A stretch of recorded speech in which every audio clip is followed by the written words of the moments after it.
ایک سچی کہانی ایک ایسے شخص کی کہ جس نے ایک نماز پڑھنے والے شخص سے دریافت کیا کہ کیا ہوگا اگر مرنے کے بعد ہمیں معلوم ہو کہ نہ ہی جنت و جہنم کا وجود ہے اور نہ ہی کوئی سزا اور جزا ہے، پھر تم کیا کرو گے؟ اس کا جواب ملا تو وہ بہت ہی حیران کن اور تعجب خیز جواب تھا۔ لیجئے پوری کہانی سنیے۔ کہتے ہیں کہ سن 2007 کی بات ہے، لندن کے ایک عربی ریسٹورنٹ میں ہم لوگ مغرب کی نماز سے تھوڑی دیر پہلے ڈنر کے لیے داخل ہوئے۔ ہم لوگ ہوٹل میں بیٹھے اور ویٹر آرڈر لینے کے لیے آ گیا۔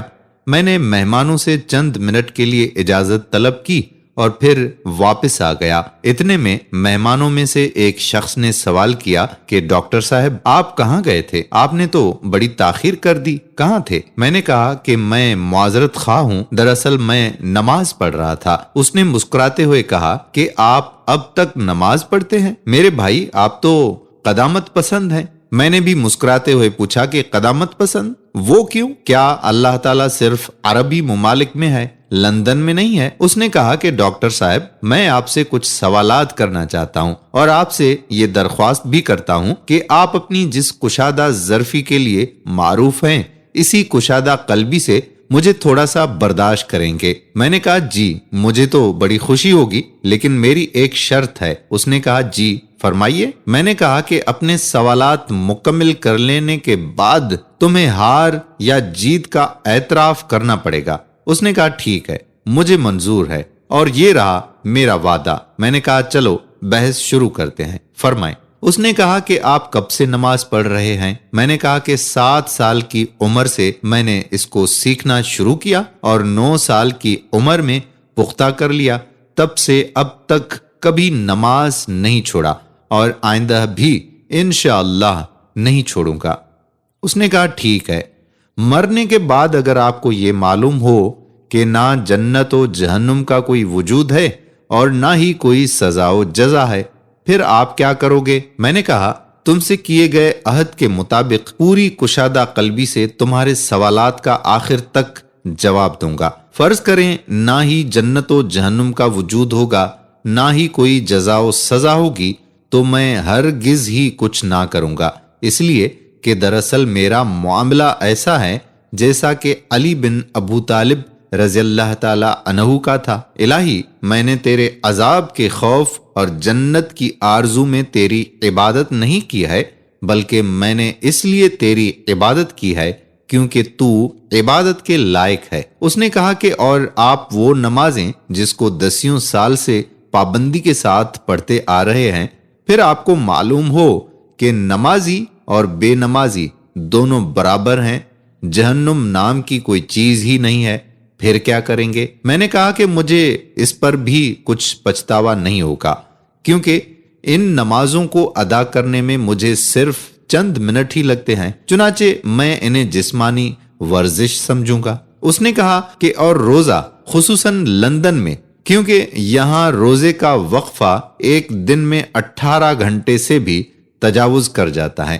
میں نے کہا میں اسے روحانی ورزش سمجھوں گا، چنانچہ وہ میری روح اور نفس کے لیے اعلیٰ طرز کی ورزش ہے۔ اسی طرح سے اس کے اندر صحت سے جڑے بہت سارے فوائد بھی ہیں، جس کا فائدہ میری زندگی میں ہی مجھے مل چکا ہے، اور کئی بین الاقوامی غیر اسلامی اداروں کا بھی یہ ماننا ہے کہ کچھ وقفے تک کھانا پینا بند کرنا جسم کے لیے بہت مفید اور نفع بخش ہے۔ اس نے کہا کہ آپ نے کبھی شراب پی؟ میں نے کہا میں نے اس کو کبھی ہاتھ تک نہیں لگایا۔ اس نے تعجب سے دیکھا۔ کبھی نہیں؟ میں نے کہا ہاں، کبھی نہیں۔ اس نے کہا کہ اس زندگی میں اپنے آپ کو شراب نوشی کی لذت اور اس کے خمار کے سرور سے محرومی کے بارے میں کیا کہیں گے، اگر آپ کے لیے وہی ظاہر ہو جو میں نے فرض کیا ہے؟ میں نے کہا کہ شراب کے اندر نفع سے زیادہ نقصان ہے، اور میں سمجھوں گا کہ میں نے اپنے آپ کو اس نقصان دہ چیز سے بچا لیا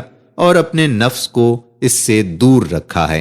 چنانچہ کتنے ہی لوگ ایسے ہیں جو شراب کی وجہ سے بیمار ہو گئے ہیں، اور کتنے ہی ایسے ہیں جنہوں نے شراب کی وجہ سے اپنا گھر بار، مال و اسباب سب کچھ تباہ و برباد کر لیا ہے۔ اسی طرح غیر اسلامی اداروں کے عالمی رپورٹ کو دیکھنے سے بھی یہ پتہ ہمیں چلتا ہے کہ وہ بھی شراب کے اثرات اور اس کو لگاتار پینے کے انجام سے متنبع کرتے ہیں۔ اس نے کہا کہ حج و عمرہ کا سفر، جب موت کے بعد آپ کو معلوم ہوگا کہ اس طرح کی کوئی چیز نہیں ہے اور اللہ تعالیٰ ہی موجود نہیں ہے۔ میں نے کہا کہ میں عہد کے مطابق چلوں گا اور پوری کشادہ ظرفی سے تمہارے سوالات کا جواب دوں گا۔ میں حج و عمرہ کے سفر کو ایک خوبصورت تفریحی سفر سے تعبیر کروں گا جس کے اندر میں نے حد درجے کی فرحت اور شادمانی محسوس کی اور اپنی روح کو آلائشوں سے پاک و صاف کیا، جس طرح تم نے اپنے اس سفر کے لیے کیا ہے، تاکہ تم ایک اچھا وقت گزار سکو اور اپنے عمل کے بوجھ اور معمولات زندگی کی تھکان کو دور کر کے اپنی روح کو تازگی فراہم کر سکو۔ وہ میرے چہرے کو کچھ دیر تک خاموشی سے دیکھتا رہا، پھر گویا ہوا، آپ کا بہت بہت شکریہ کہ آپ نے میرے سوالات کو بڑی کشادہ قلبی کے ساتھ برداشت کیا۔ میرے سوالات ختم ہوئے اور میں آپ کے سامنے اپنی ہار تسلیم کرتا ہوں۔ میں نے کہا کہ تمہارا کیا خیال ہے؟ تمہارے ہار تسلیم کرنے کے بعد میرے دل کی کیا کیفیت ہوگی؟ اس نے کہا کہ یقیناً آپ بہت خوش ہوں گے۔ میں نے کہا ہرگز نہیں، بلکہ اس کے بالکل الٹا، میں بہت دکھی ہوں۔ اس نے تعجب سے کہا دکھی کیوں؟ میں نے کہا کہ اب تم سے سوال کرنے کی میری باری ہے۔ اس نے کہا فرمائیں۔ میں نے کہا تمہاری طرح میرے پاس ڈھیر سارے سوالات نہیں ہیں، صرف ایک ہی سوال ہے، وہ بھی بہت سادہ اور آسان۔ اس نے کہا وہ کیا؟ میں نے کہا کہ میں نے تمہارے سامنے واضح کر دیا ہے کہ تمہارے مفروضہ کے واقع ہونے کے بعد بھی میں کسی طرح کے گھاٹے میں نہیں ہوں اور نہ ہی اس میں میرا کسی قسم کا نقصان ہے، لیکن میرا وہ ایک آسان سوال یہ ہے کہ تمہارا اس وقت کیا ہوگا اگر حالات تمہارے مفروضے کے برعکس ظاہر ہوئے، یعنی موت کے بعد تمہیں معلوم ہو کہ اللہ تعالیٰ بھی موجود ہے، جنت و جہنم بھی ہے، سزا و جزا بھی ہے، اور قرآن کے اندر بیان کیے گئے سارے مشاہد و مناظر بھی ہیں، پھر تم اس وقت کیا کرو گے؟ وہ میری آنکھوں میں آنکھیں ڈال کر خاموشی کے ساتھ دیر تک دیکھتا رہا، اور پھر ویٹر نے ہماری میز پر کھانا رکھتے ہوئے ہماری خاموشی کو توڑا۔ میں نے اس سے کہا کہ مجھے ابھی جواب نہیں چاہیے، کھانا حاضر ہے، ہم کھانا کھائیں اور جب تمہارا جواب تیار ہو جائے گا تو برائے مہربانی مجھے خبر کر دینا۔ ہم کھانے سے فارغ ہوئے